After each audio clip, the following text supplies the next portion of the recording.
thousands of years, the people had been nomads, following the rhythms of the earth, the passage of the sun, and the dance of time.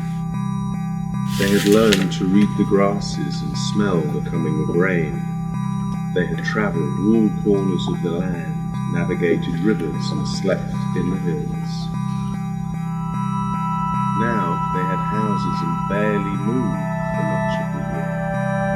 They saw less of the sky, and for many the sea and the stars were far, far away. They were said to have settled and be rovers no more. But deep in their hearts, down inside them, they knew that change is ever present. What seems to be still is always just a pause.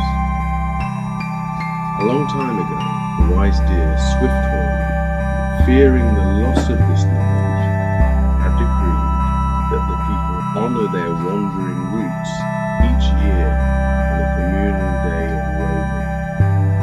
He told the people to gather annually and then create 6 different tribes to gloriously travel through time and space, and each of them could choose which tribe to join for that day and so celebrate their ancestors and the beauty of perpetual movement, a reminder of and tribute to the ever-changing